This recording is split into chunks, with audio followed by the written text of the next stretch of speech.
Hello everyone. आज मैं बनाने जा रही हूँ बहुत ही ऑथेंटिक सी रेसिपी जो कि थोड़ी सी बचपन की याद से भी जुड़ी हुई है और काफ़ी टेस्टी होती है। शायद बहुत कम लोग बनाते होंगे। और ये किस चीज़ की सब्जी है, चलिए दिखाते हैं आपको। तो शायद आप लोगों ने कभी कोहड़े के पत्ते की सब्जी खाई हो। अगर खाई है तो ज़रूर बताइएगा। तो यहाँ पर मेरे पास कोहड़े के पत्ते हैं, जिसे कद्दू के पत्ते भी आप बोल सकते हैं। तो मेरे मतलब मैंने मंगवाया है। वैसे आपको मार्केट में ये आसानी से अवेलेबल नहीं होता है। कहीं अगर आपको जान पहचान के थ्रू, किसी किसान के थ्रू मिल जाता है तो ज़रूर मंगवा लीजिए और इसकी सब्ज़ी बना के खाइए, क्योंकि ये सब्ज़ी बहुत ही टेस्टी होती है और काफ़ी हमारे ज़मीन से जुड़ी हुई रेसिपी है। अगर कुछ नहीं है तो आप इन पत्तों की सब्ज़ी भी बना के खा सकते हैं किसी भी चीज़ के साथ, काफ़ी यमी बनती है।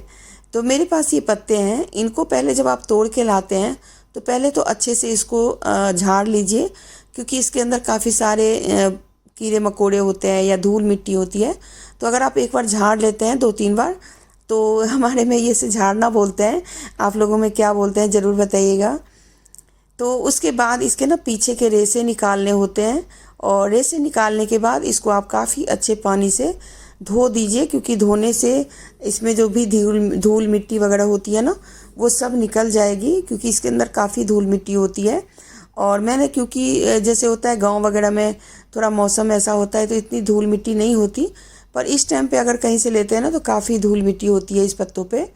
तो चलिए इसको मतलब अच्छे से धोना है और एक एक पत्ते को रगड़ के धोना है, नहीं तो आपको ना बाद में फिर इसमें किरकिरी सी लगेगी, क्योंकि मिट्टी रह जाए तो ना कोई भी चीज़ ख़राब हो जाती है।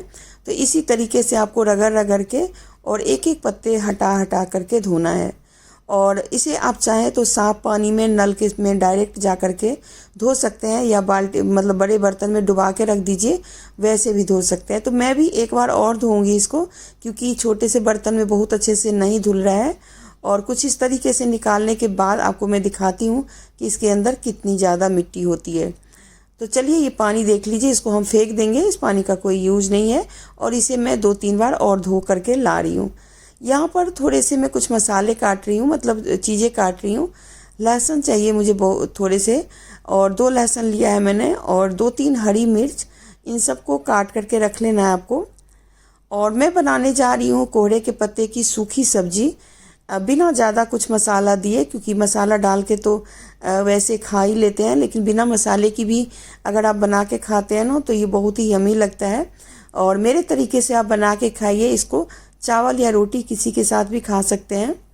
और आज बहुत दिनों बाद मैंने अपने पसंद की सब्जी बनाई है, तो ज़रूर आपको देखना पड़ेगा और एक लाइक करके शेयर भी करना पड़ेगा। मैंने यहाँ पे सरसों का तेल डाला। तेल थोड़ा ज़्यादा लग रहा होगा आपको, लेकिन इस पत्ते में तेल थोड़ा ज़्यादा लगता है। और राई डाला। राई डालने के बाद लहसुन, और लहसुन और राई को अच्छे से पकाना है। उसके बाद जो हरी मिर्च थी उसे भी डाल दिया। और हरी मिर्च भी जब पक जाए तो उसके बाद आप इसमें जो भी साग हमने धो के तैयार किया है वो साग डाल देंगे। तो इन पत्तों को ना काटने की ज़रूरत नहीं होती है, क्योंकि ये बहुत जल्दी गल जाता है और कम हो जाता है, काफ़ी कम हो जाता है। तो अगर आपको सिर्फ शौक के लिए खाना है तो आप मतलब इतने से में ही काम चला सकते हैं। लेकिन अगर आपको मतलब थोड़े ज़्यादा मेंबर के लिए ज़रूरी तरीके से बनाना है तो आप थोड़े ज़्यादा पत्ते कर लें। और मैं आज बनाऊंगी 2 तरह की इसकी रेसिपी। तो एक तो मैं आपको सूखी सब्जी यहाँ पे दिखा रही हूँ, और एक मैं ग्रेवी वाली बनाऊंगी, जो कि बाद में आपको चल के पता चलेगा। तो यहाँ पर साग को चलाने के बाद नमक और हल्दी डाल देंगे। उसके बाद इसके अंदर मैं कोई भी पानी या कुछ भी नहीं डालूंगी, सीधा ढक के इसको बिल्कुल ही कम आंच पर 10-15 मिनट के लिए छोड़ दूंगी। अगर आपका मतलब ऐसे है कि स्लो में भी फ्लेम ज़्यादा है तो आप बिल्कुल ही कम करके देखते रहें, चलाते रहें। अगर नहीं तो मेरी तरह उसको छोड़ दें, ये बिल्कुल अच्छे से गल जाएगा। और आप चाहें तो इसके अंदर थोड़ा चना डाल सकते हैं, चना दाल। पर मैं आज बिल्कुल ही इसकी पूरी तरह से स्वाद लेना चाह रही थी ना, तो मैंने इसके अंदर कोई भी चीज़ नहीं डाली है। आलू के साथ भी बना सकते हैं। इसको अच्छे से आपको मथना है, जैसे कोई भारी कलची वलची हो ना, तो खूब दबा दबा के इसको मिलाना है। ये गल चुका होता है, लेकिन ये थोड़ी सी भुरभुरी सी होती है, क्योंकि इसके पत्ते खुरखुरे होते हैं, तो इसकी वजह से थोड़ी भुरभुरी बनती है। पर खाने में आपको कोई भी मतलब ऐसे प्रॉब्लम नहीं होगी, आप आराम से इसको खा सकते हैं। और टेस्टी तो बहुत ही ज़्यादा होती है। जो लोग गांव देहात से हैं उनको ज़रूर पता होगा कि ये सब्जी सच में कितनी अच्छी होती है। यहाँ पर साग बन चुका है, इसको मैं अलग से बर्तन में रख रही हूँ। आप इसे सर्व कर सकते हैं। थोड़े से कच्चे प्याज, हरी मिर्च और साथ में ऊपर से 1 चम्मच मैंने सरसों का तेल डाला है। आप चाहें तो थोड़ी सी ज़्यादा भी डाल सकते हैं, क्योंकि ऊपर से सरसों का तेल डालने से स्वाद बहुत अच्छा हो जाता है। तो जो मैं सूखी सब्जी बनाई ना, वो एकदम सॉफ्ट पत्तों का बनाई। जो बेल होती है ना इसकी, कोहड़े की, वो जो लास्ट के जो शुरू शुरू वाले पत्ते होते हैं ना उसका। लेकिन थोड़े से जो डंठल वाले पत्ते होते हैं जो थोड़े मोटे हो जाते हैं, उसका ये वाला आप रेसिपी बना सकते हैं।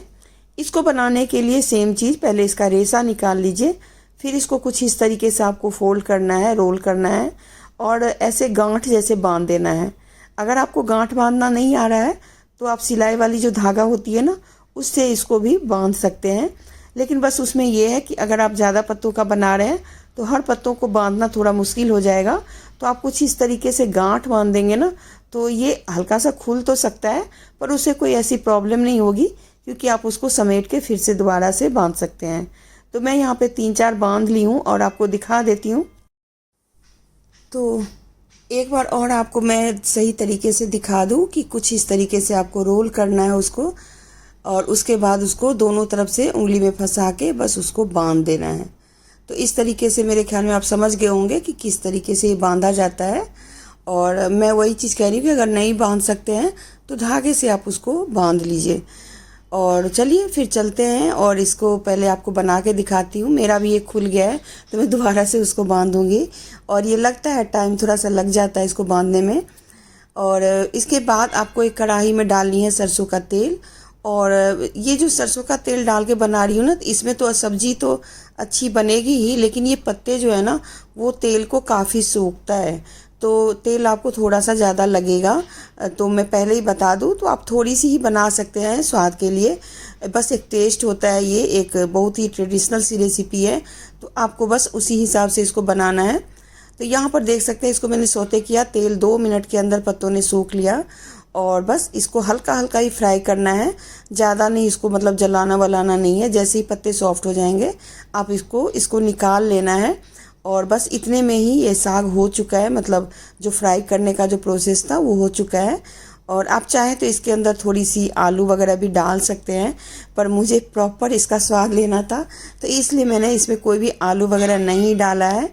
और उसके बाद कुछ मसाले बनाएंगे, कुछ नहीं मतलब थोड़े से मसाले बनाएंगे, क्योंकि मैं बहुत कम मसालों में इसको बना रही हूँ। प्याज, टमाटर, हरी मिर्च और लहसुन। जो मसाला होता है ना वो आपको कितना चाहिए उस पर निर्भर करता है।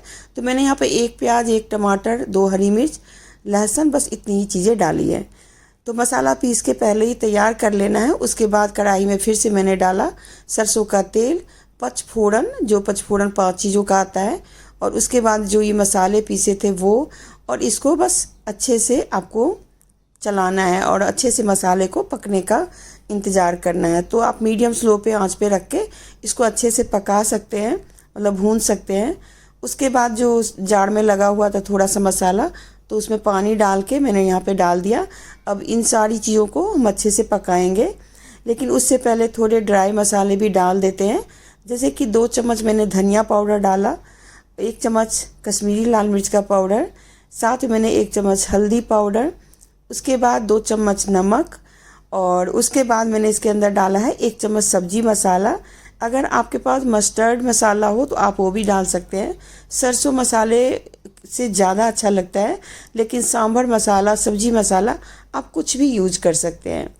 तो चलिए मसाले को अच्छे से पकने के बाद जब ऐसा दिखने लगे तो इसमें आपको जितना भी ग्रेवी चाहिए उतनी पानी आप डाल लें। मैं चावल के साथ खाने के लिए बना रही हूँ तो मैं थोड़ी सी पतली रखूँगी, और पतली ग्रेवी भी बाद में थोड़ी गाढ़ी हो जाती है, तो आप उसका ध्यान रखिएगा। नमक वगैरह मैंने पहले ही डाल दिया है। तो बस इसको अच्छे से उबलने के बाद इसमें देख सकते हैं कि कुछ इस तरीके का दिख रहा है ये। अब यहाँ पर मैंने 1 चम्मच भर के अमचूर पाउडर डाला है, जो ड्राई मैंगो पाउडर होता है वो। और बस इसके बाद इसके अंदर जो भी हमने पत्तों को फ्राई किए थे उन पत्तों को यहाँ पे डाल दिया है। यकीन मानिए दोस्तों, ये दोनों ही रेसिपी आपको आजकल के टाइम में नहीं दिखेगी, लेकिन अगर आप इसे बना के खाते हैं तो आपको बहुत ही अच्छी लगेगी। तो ज़रूर बनाइएगा।